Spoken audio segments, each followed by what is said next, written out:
오늘의 주요 뉴스입니다. 화성 연쇄살인 사건의 유력한 용의자가 여전히 혐의를 부인하고 있습니다. 국과수가 4차 사건에 대한 감정물 분석에 들어간 가운데 나머지 미제 사건도 규명될지 관심이 쏠립니다. 검찰이 조국 법무부 장관 가족이 관련된 사모펀드 투자사들과 딸 입시 비리 관련 치과의대, 차의과대 의전원 등을 한꺼번에 압수수색했습니다. 북상 중인 제17호 태풍 타파가 모레 우리나라를 지납니다. 남해안과 동해안에 많은 비가 예상되는 가운데 제주 산간에는 최고 600mm의 폭우가 예상됩니다. 경기 파주 지역에서 아프리카 돼지 열병 의심 신고 2건이 추가로 접수됐습니다. 두 농가 모두 확진 판정을 받은 연천 농가로부터 약 10km 떨어진 곳으로 확산 우려가 큽니다. 최근 수백억 원이 투입된 도심 근린공원이 관리가 안 된 채 방치돼 주민들이 골머리를 앓고 있습니다. 악취와 진흙, 잡초에 파묻혀 흉물이 된 현장을 MBN이 고발합니다. KT가 계열사 직원들을 마치 제 직원처럼 부리는 불법 파견을 했다는 의혹이 제기됐습니다. 증거인멸 정황도 포착됐지만 신고를 받은 노동청은 1년 가까이 조사 중이라는 말뿐입니다. 단독 보도합니다.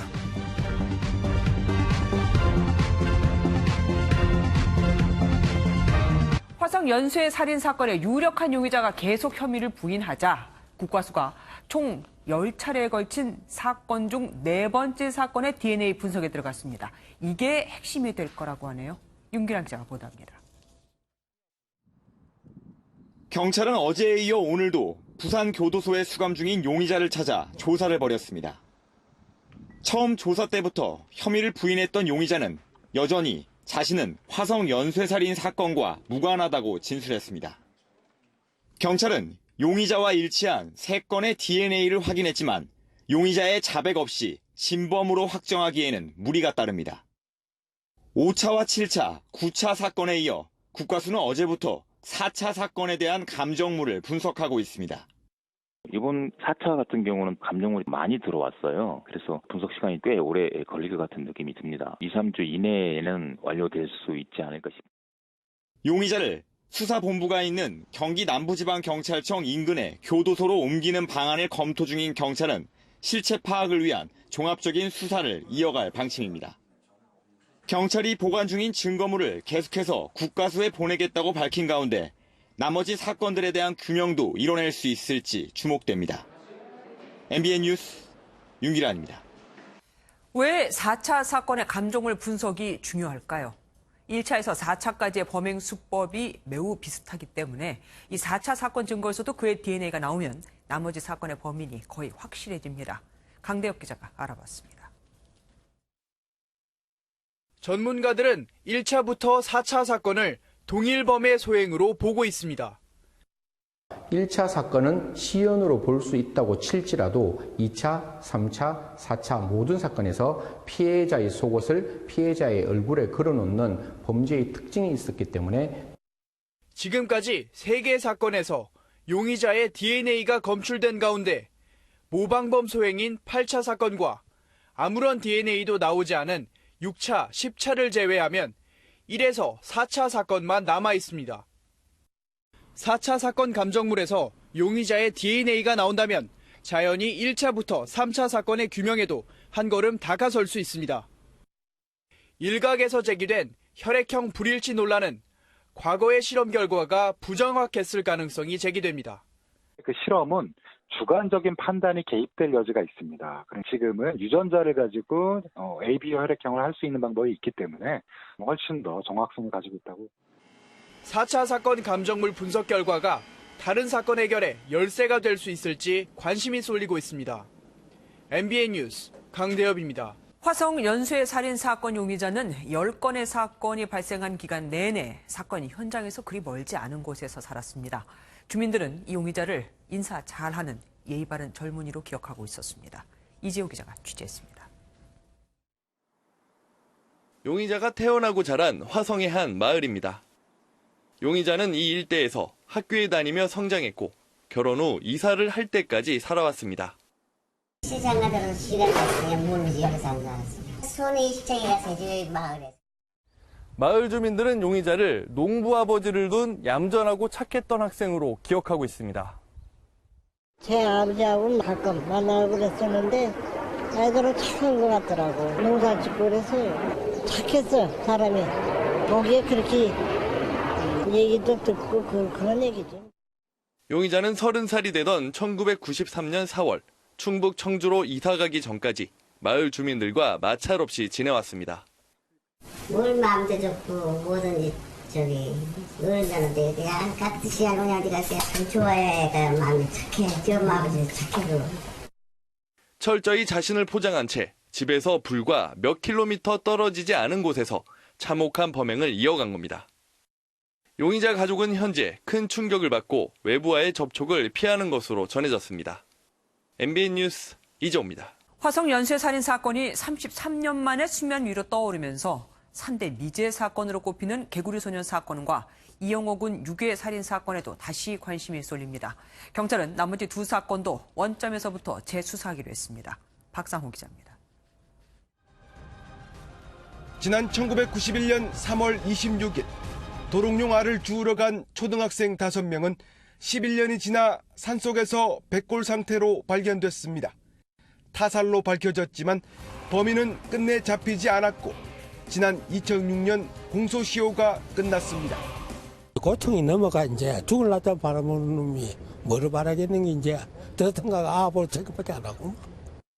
개구리 소년들이 실종됐던 해 1월 서울에선 9살 이영호 군이 유괴됐습니다. 한 달 반 만에 주검으로 돌아왔지만 단서라곤 협박 전화 속 목소리가 전부였습니다. 영원 죽기를 바라죠. 우리 마지막에 좋아하십시오. 두 사건은 화성 연쇄살인 사건과 함께 최악의 장기 미제 사건으로 남았습니다. 경찰청장으로선 처음으로 개구리 소년 사건 현장을 찾은 민감용 청장은 이 두 사건도 재수사를 통해 실체적 진실을 규명하겠다고 밝혔습니다. 범죄 관련성이 뚜렷하고 수사가 가능한 모든 사건들에 대해서 더 역량을 더 투입을 해가지고 전면적으로 재수사를 해나가겠습니다. 화성 연쇄살인 사건을 계기로 다른 미제 사건도 실마리를 풀어갈 수 있을지 귀추가 주목됩니다. MBN 뉴스 박상호입니다. 화성 연쇄 살인 사건의 용의자가 10차 사건 이후 처제를 살해하기까지는 2년 9개월이라는 시간이 빕니다. 그럼 마지막 10차 사건 이후 이 시기에는 왜 추가 범행이 발생하지 않았을까요? 또 DNA 일치라는 명백한 증거가 나왔는데도 범행을 부인하는 이유는 뭘까요? 사회부 박호근 기자와 함께 알아보겠습니다. 어서 오십시오. 용의자가 어디서 살았나 했더니 화성군에서 살았습니다. 그렇습니다. 태어난 곳이 경기도 화성군 태안읍 신안리로 알려져 있는데요. 이 씨가 진범이 맞다면 그런 이곳에 살면서 1차 사건이 일어난 1986년부터 마지막 10차 사건이 발생한 1991년까지 연쇄살인 행각을 저질렀다 이렇게 볼 수 있고요. 이 씨의 나이로 보면 23살부터 28살까지 이 범행을 저지른 것으로 추정이 됩니다. 그리고 이 씨가 살던 곳에서 연쇄살인 사건이 일어난 장소는 모두 10km 이내입니다. 집 근처에서.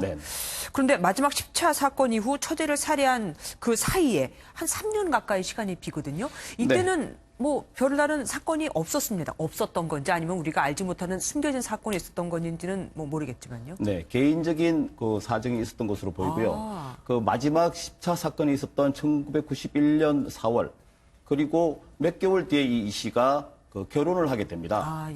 결혼한 것으로 확인이 되고요. 이후에 연쇄살인이 멈춘 것으로 보입니다. 그러니까 이듬해인 결혼 후 1년 뒤에 1992년에 아들이 태어난 것으로 추정이 되고요. 그 다음 해에 1993년 4월에 청주로 이사를 갑니다. 그곳에서 9개월 뒤에 처제를 성폭행하고 잔인하게 살해를 했습니다. 그렇더라도 뭐 가정 개인사가 있었다 하더라도 유영철도 왜 그런 얘기 했었잖아요. 감옥에 갔거나 아니면 죽지 않은 이상 뭐 일이 터졌을 거다. 어떻게 살인 충동을 막았을까요? 그가 진범이라면. 네, 그 처제 살인 사건에 관련해서 재판을 보면서 판결문을 보면 거기에 내용이 나오는데요.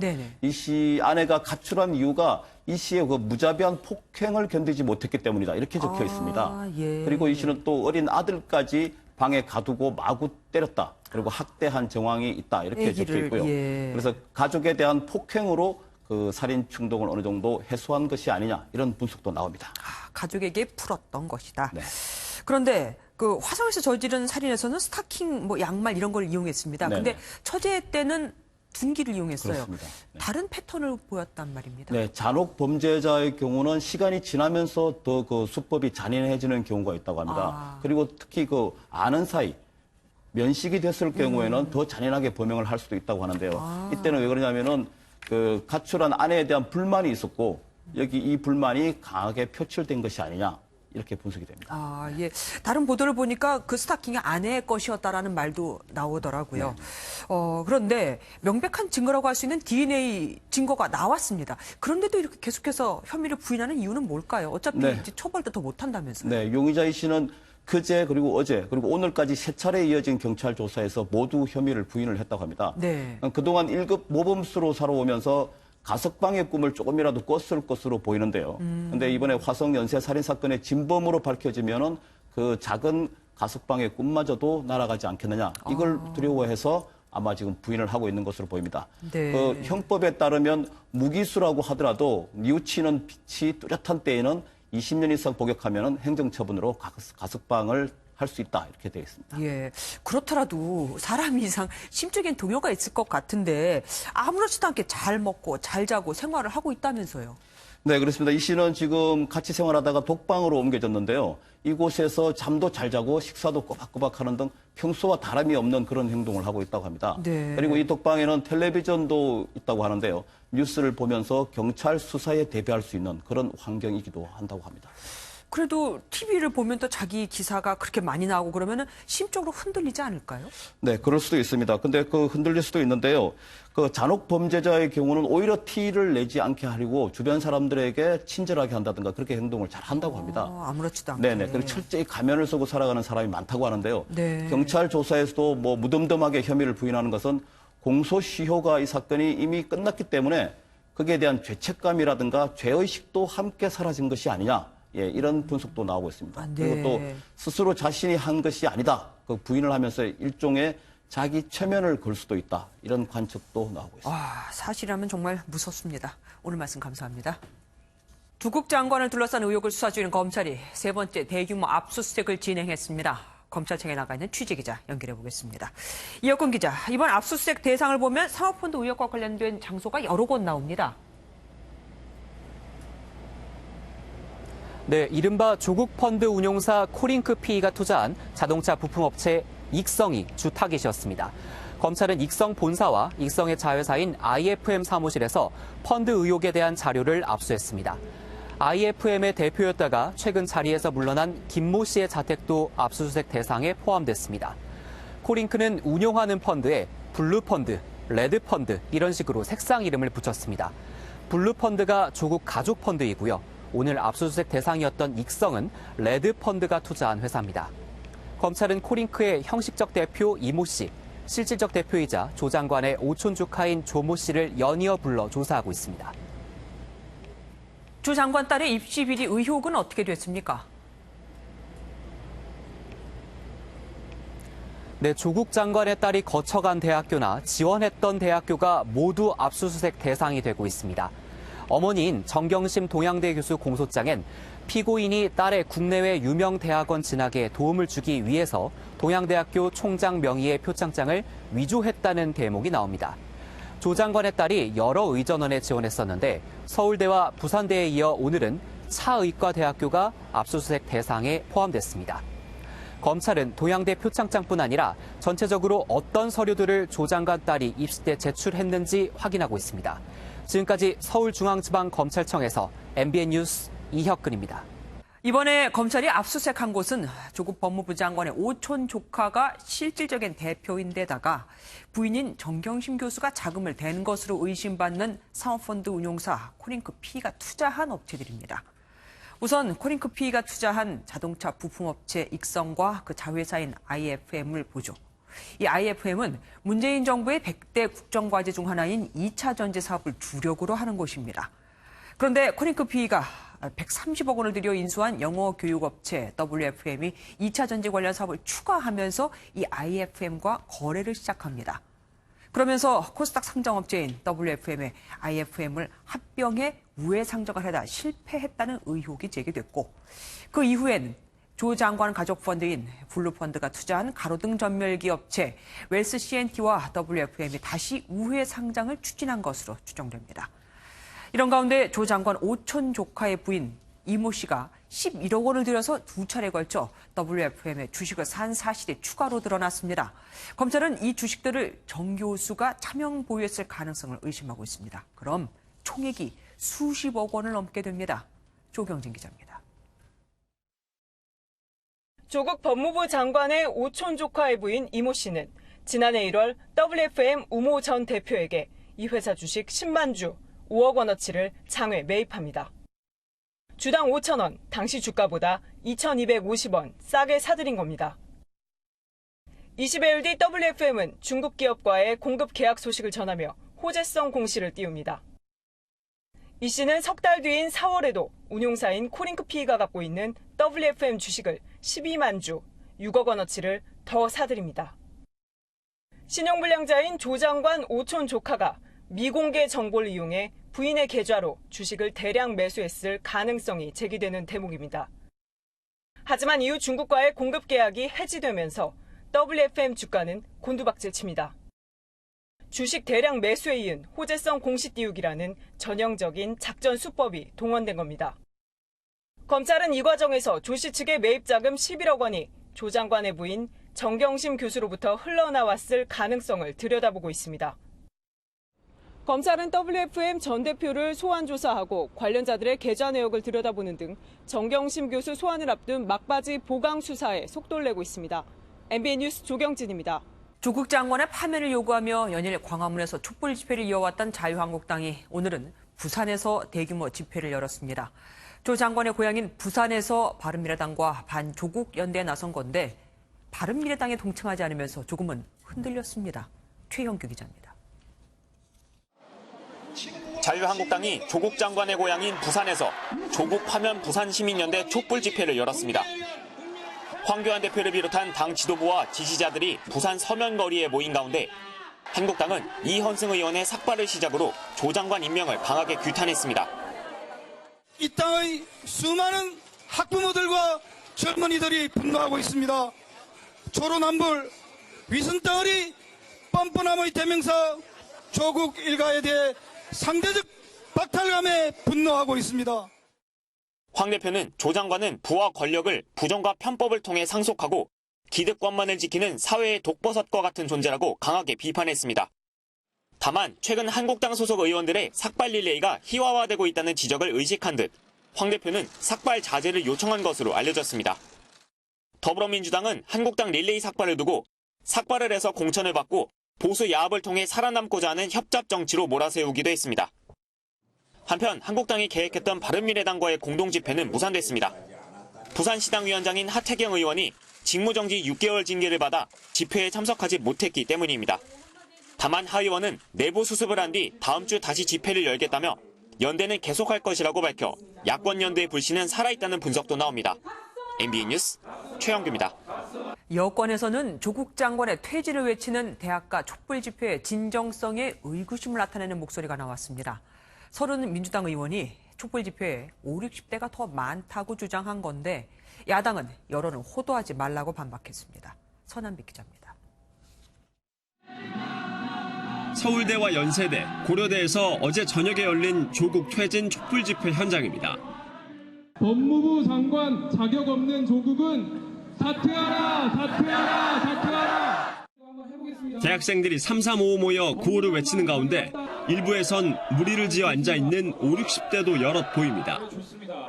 서른 민주당 최고위원은 전체 학생 수를 감안할 때 소수만 참여한 데다 중장년층들이 보인다는 점에서 집회의 진정성에 의문을 제기했습니다. 네. 참여 안 하는 사람들 엄청나게 많고 그리고 집회를 했는데 참석한 사람들이 50대, 60대 훨씬 더 많았다고 합니다. 이런 현상은 뭐로 설명하겠습니까? 야권은 논평을 내고 즉각 비판했습니다. 바른미래당은 소수로 시작한 국민들의 촛불을 가벼이 여기며 가짜뉴스로 여론을 호도했던 전 정부와 여당의 경솔함을 잊어서는 안 될 것이라고 지적했습니다. 앞서 유시민 노무현재단 이사장도 마스크를 거론하며 집회의 순수성을 비판한 것에 이어 대학가 집회의 성격을 놓고 여야 공방이 계속되고 있습니다. MBN 뉴스 서남빛입니다. 경찰이 성접대 혐의를 받고 있는 양현석 전 YG 엔터테인먼트 대표에 대해 무혐의 결론을 내렸습니다. 돈이 오간 사실이 확인됐는데도 증거가 없다며 불기소 처분을 내렸습니다. 김지영 기자가 이유를 알아봤습니다.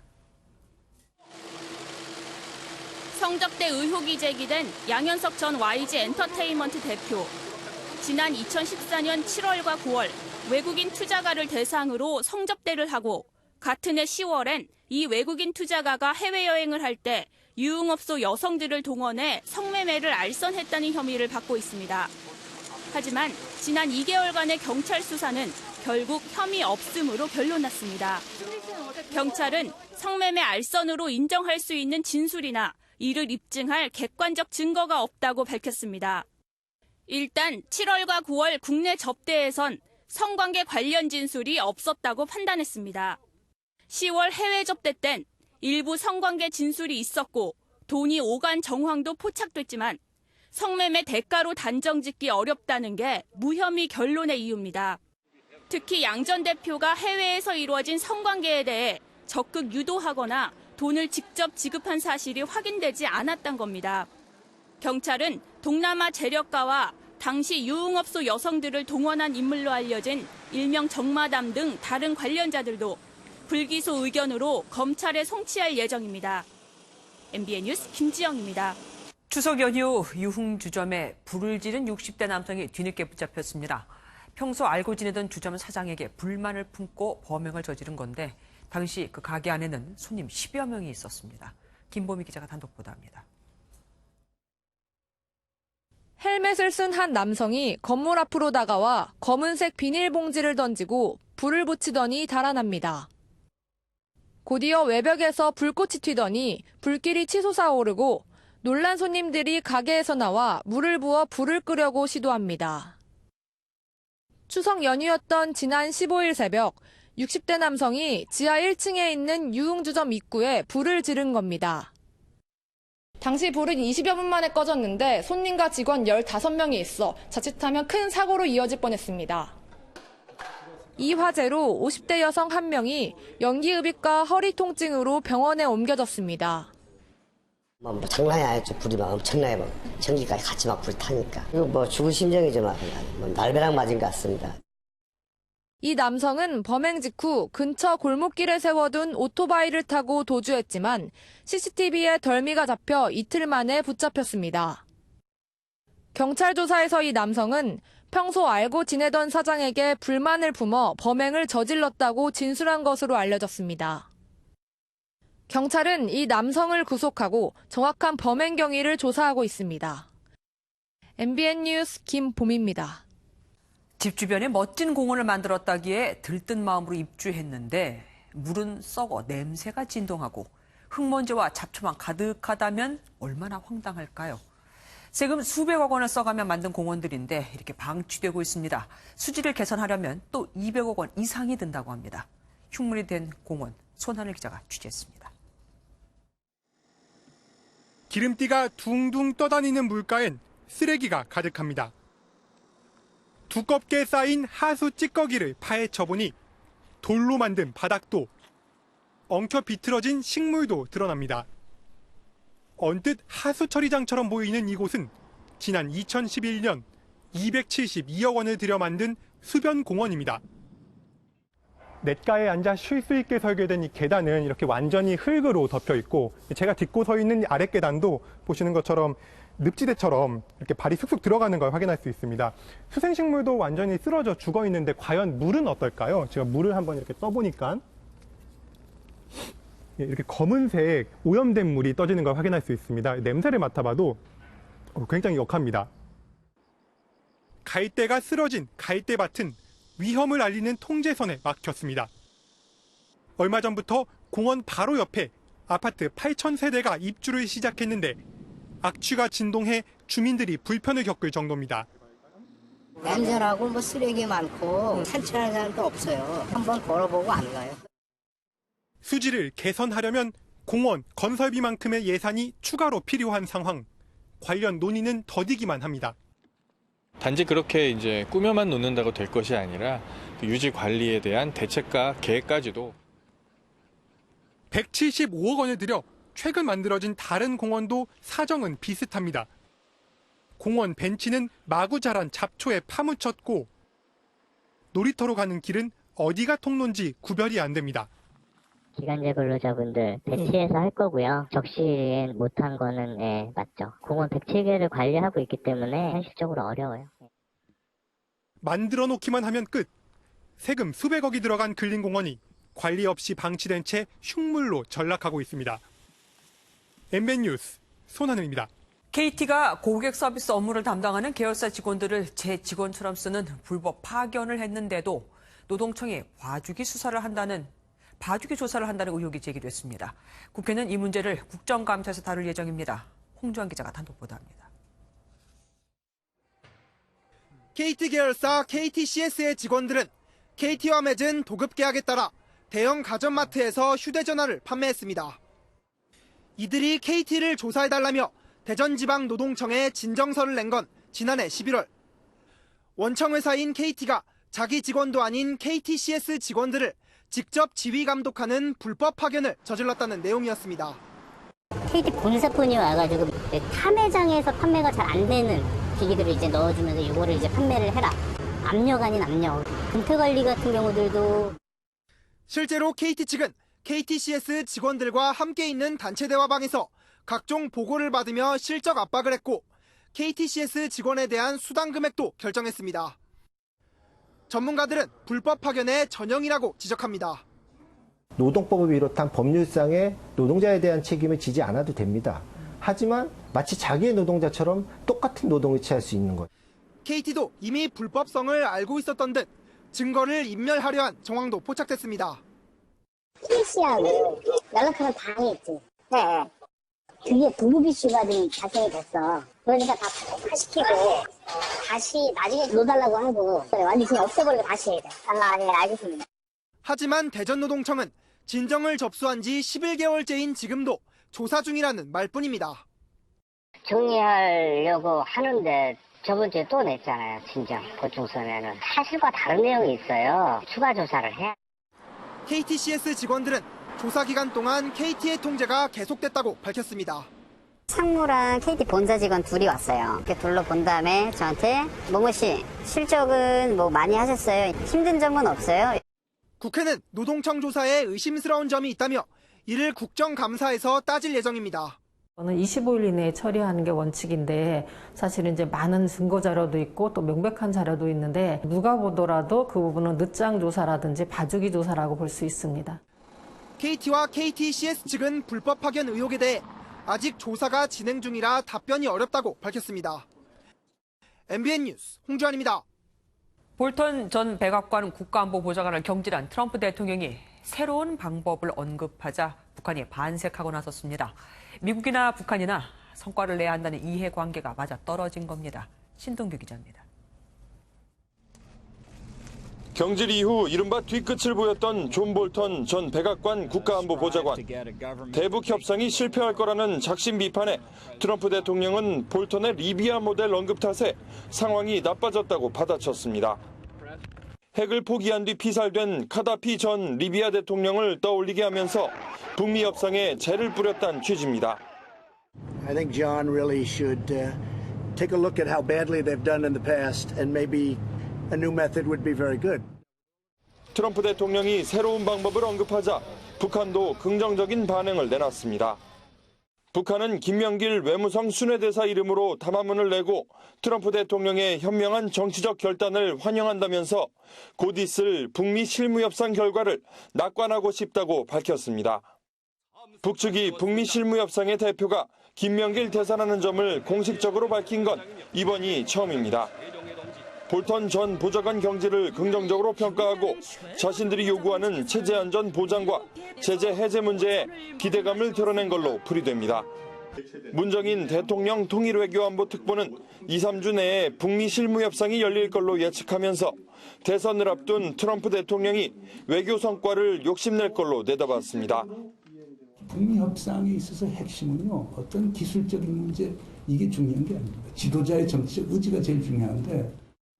북미 실무협상이 사실상 초읽기에 들어간 가운데 다음 주 뉴욕에서 있을 유엔 총회에서 한미 정상이 어떤 메시지를 내놓을지 주목됩니다. MBN 뉴스 신웅입니다. 문재인 대통령 지지율이 취임 후 최저이자 대선 득표율을 밑도는 40%를 기록했습니다. 조국 논란의 영향으로 보이는데 청와대는 일희일비하지 않고 할 일을 하겠다고 밝혔습니다. 황재영 기자입니다. 여론조사 업체 한국갤럽은 문재인 대통령 국정 수행에 대한 긍정평가가 40%를 기록했다고 밝혔습니다. 9월 셋째 주보다 3%포인트 떨어졌으며 문 대통령의 2017년 대선 득표율인 41%를 밑도는 수치입니다. 부정평가 이유로 응답자들은 인사 문제와 민생 문제 해결 부족, 독단적이라는 점을 꼽았습니다. 60대 이상과 50대, 20대 순으로 문 대통령을 부정평가하는 응답자 비율이 높았습니다. 청와대는 지지율 하락 원인에 대해 말을 아꼈습니다. 고민정 청와대 대변인은 지지율이 떨어졌다고 방향을 잃으면 더 문제라며 지지율 하락에 일희일비하지 않고 할 일을 하겠다고 밝혔습니다. 이런 가운데 문 대통령의 복심으로 통하는 양정철 민주연구원장은 직원들에게 메시지를 보내 눈길을 끌었습니다. 양 원장은 중요한 것은 여론조사나 여론이 아니라 옳고 그름에 대한 결단력이라며 확신과 신념을 갖고 무소의 뿔처럼 밀고 나가자고 강조했습니다.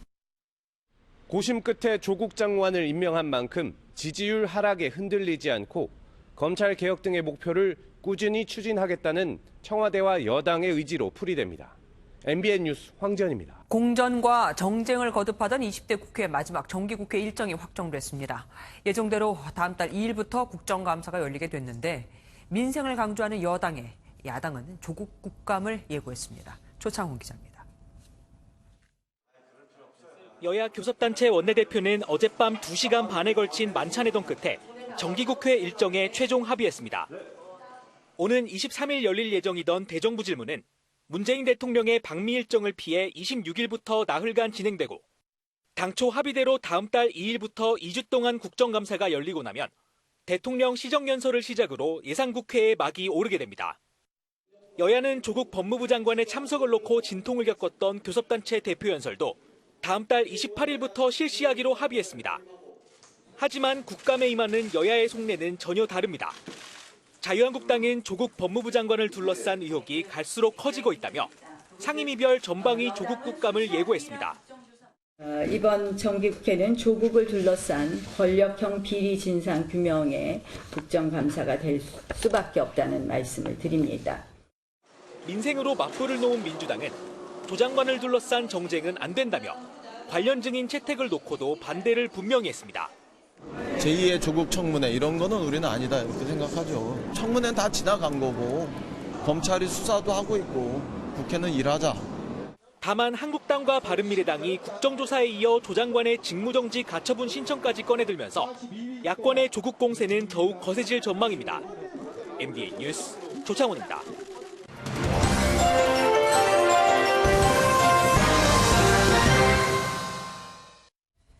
20년을 똑같이 일했는데 여성은 죄다 평사원이고 남성은 죄다 관리자라면 이건 차이일까요? 차별일까요? 한 중견기업의 여성 근로자들이 회사가 채용 때부터 여성에게 남성보다 낮은 직급을 부여하고 채용 후에도 여성 근로자의 승진에 제한을 두었다며 국가인권위원회에 진정을 냈습니다. 인권위가 조사를 해봤더니 이 주장은 사실이었죠. 20년 이상 재직한 생산직 근로자 108명 중 여성은 모두 다 사원급, 남성은 모두 관리자급이었거든요.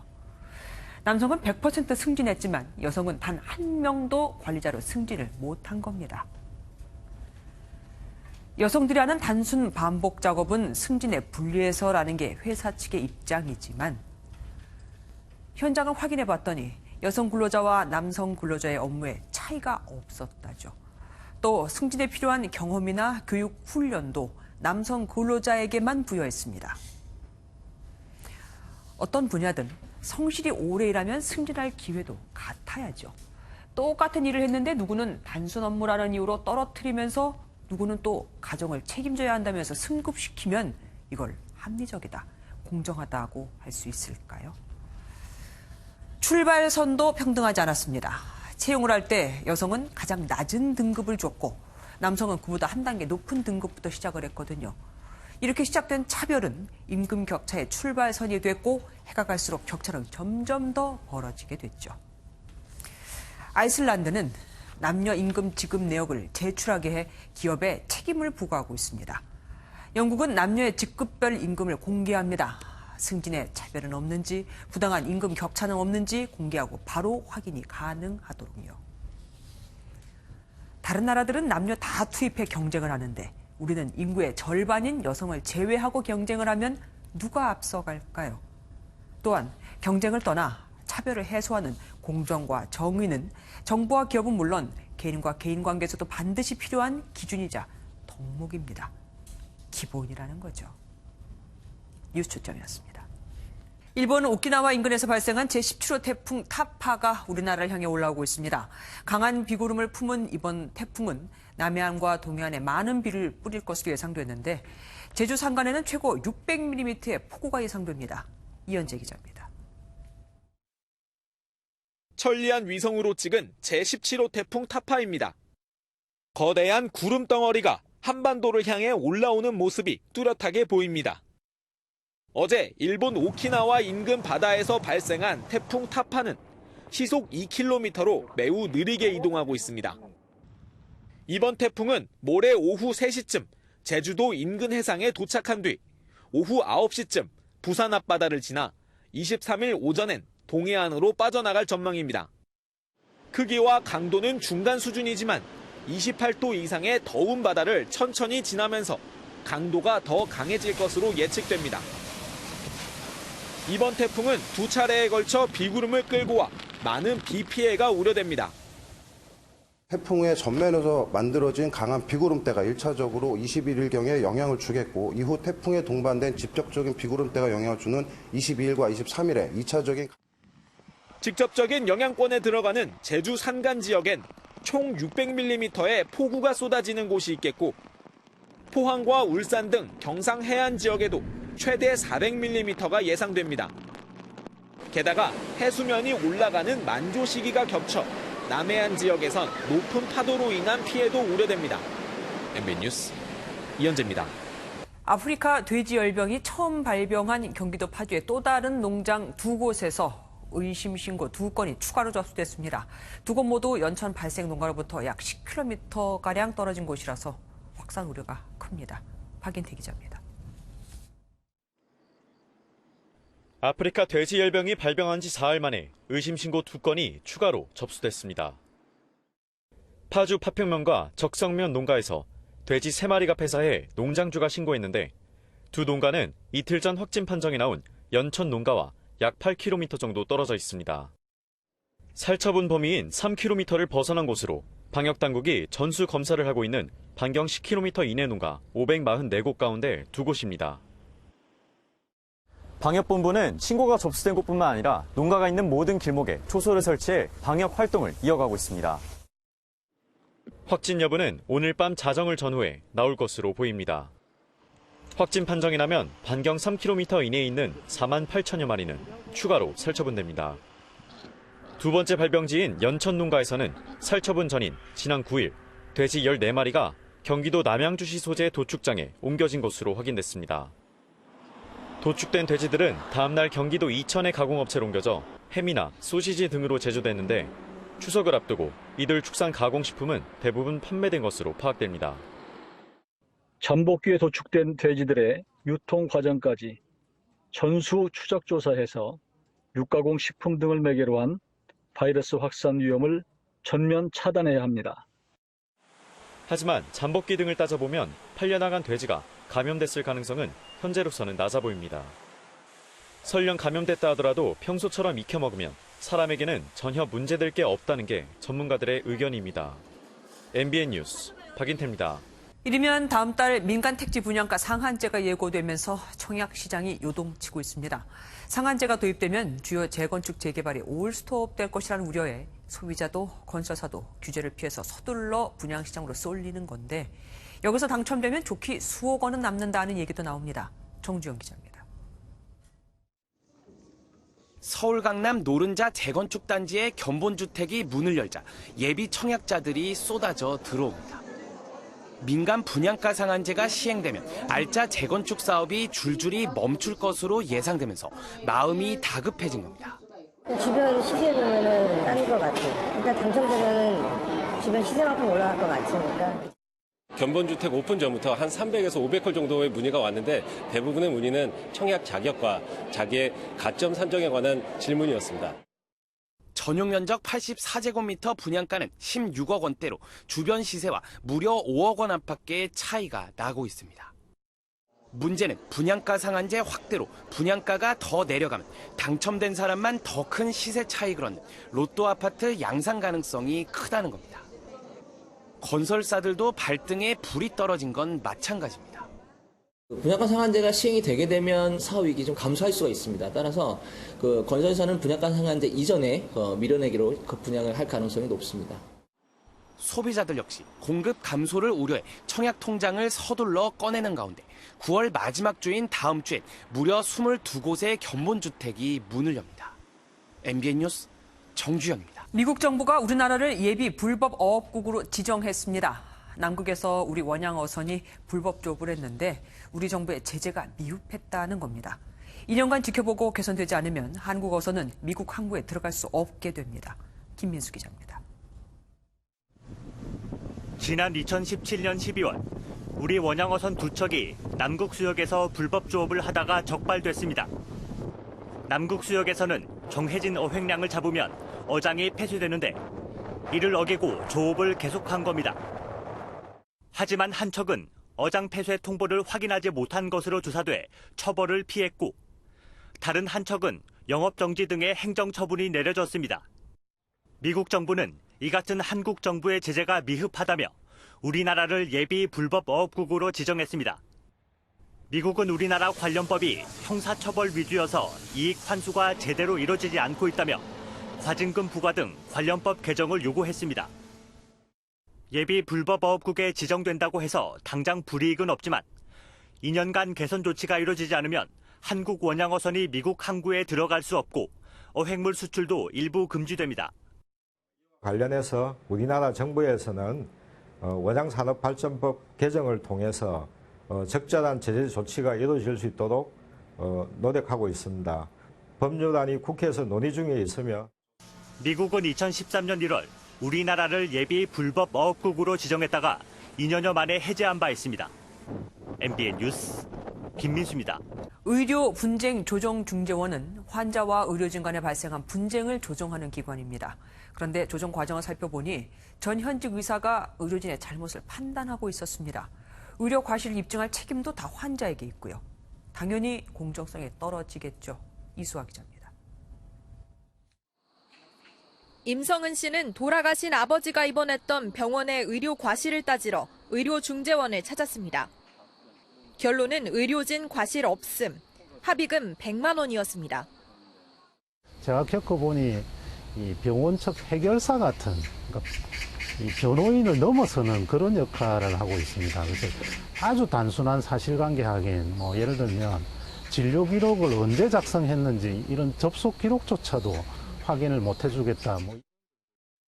의료중재원이 처리하는 의료 분쟁 건수는 5년 새 2배 넘게 증가했는데 조정 결과에 대한 환자들의 만족도는 20% 가까이 떨어졌습니다. 실제 복지부는 지난 2016년 의료중재원이 의료계의 편파적인 감정과 조정을 하고 있다며 개선을 요구했습니다. 지난해 복지부 조사에서도 중재원은 똑같은 지적을 받았습니다. 의료인 출신의 정년 대학교에서 정년 퇴직하신 해당 진료과 전공하셨던 부장님 계시고 그 관련 질환에 진료하시는 전문의 한 분하고 모두가 만족할 수 있는 감정과 조정이 투명하게 이루어질 수 있도록 절차적 개선이 필요하다고. 의료중재원의 공정성에 대한 의심을 해소할 대책이 시급합니다. MBN 뉴스 이수아입니다. 내일과 모레 우리나라도 태풍이 온다는데 미국은 이미 대형 물폭탄이 텍사스 지역을 강타했습니다. 열대성 저기압 이멜다가 시간당 최고 890mm의 기록적인 폭우를 퍼부으면서 주민 2명이 목숨을 잃었습니다. 신재호 기자입니다. 호텔 로비에 사람 무릎 높이까지 물이 차 있습니다.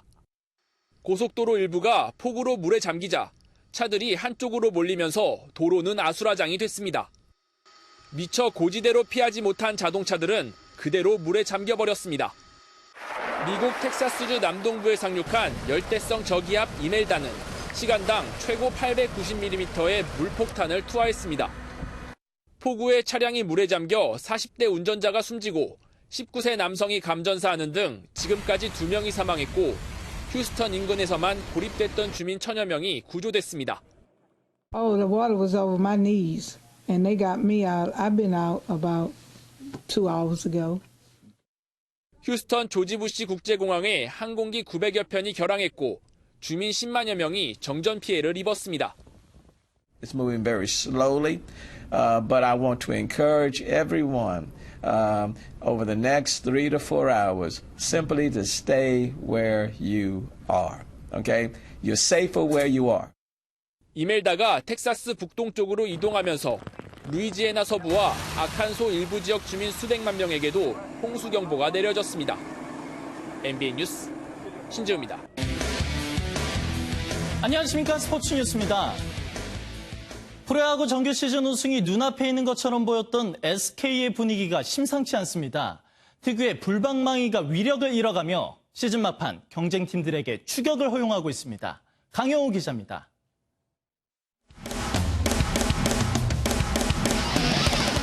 지난 시즌 SK 타선은 한국 시리즈 종복의 1등 공신이었습니다.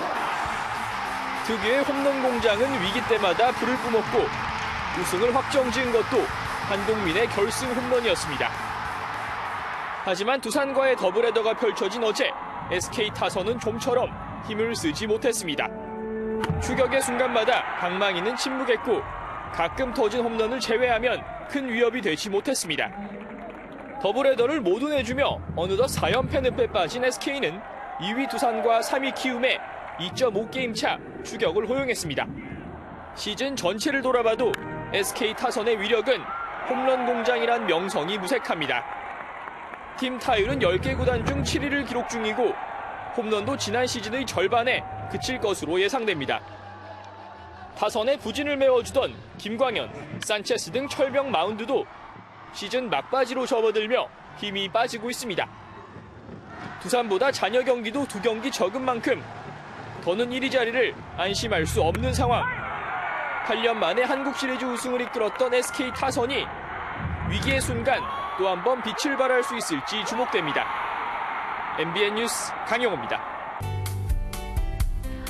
이번 주말 우리나라는 태풍 타파의 영향권에 들겠습니다. 이번 태풍은 지난 태풍 링링과는 달리 바람보다는 많은 비를 몰고 올 것으로 예상됩니다. 기상청은 제주 산간에 최고 600mm 이상, 영남 동해안에 400mm 이상, 그 밖에 강원 영동과 전남, 영남 지역에 300mm의 폭우가 쏟아질 것으로 내다봤습니다. 그 밖에 중부와 전북 지역에도 적게는 10에서 많게는 120mm 이상이 예보되어 있는 상황입니다. 태풍은 현재 일본 오키나와 남서쪽 해상에서 우리나라를 향해 북상하고 있습니다. 이처럼 태풍은 모레 오후 제주 동쪽 해상을 거쳐 대한해협을 지나겠는데요. 우리나라는 모레 태풍의 영향권에 들겠지만 북쪽 상공에 찬 공기가 자리하면서 비구름대가 강하게 만들어졌습니다. 내일부터 전국에서는 비가 먼저 시작되겠습니다. 내일 중부지방은 오후부터 비가 내리기 시작하겠습니다. 오늘 밤부터 남부 해안을 따라서는 바람이 매우 강하게 불기 시작하겠습니다. 동해안 최대 충간 풍속 초속 45m의 강풍이 불 수 있어서 주의가 필요합니다. 비는 월요일 오전까지 이어지겠습니다. 날씨였습니다. 뉴스팔이 선정한 연장의 사진입니다. 중국 양쯔강에서 움직이는 거대한 검은 물체. 중국에서는 중국판 내시가 등장했다며 난리가 났습니다. 거대한 물뱀일 것이라는 그럴듯한 분석까지 나왔지만 결과는 허무했습니다. 인근 조선소에서 사용하던 산업용 에어백이었거든요. 하긴 인간이 버린 쓰레기가 어쩌면 진짜 괴물보다 더 괴물일지도 모르겠습니다. 뉴스 5 여기서 마치겠습니다. 함께해 주신 여러분 고맙습니다.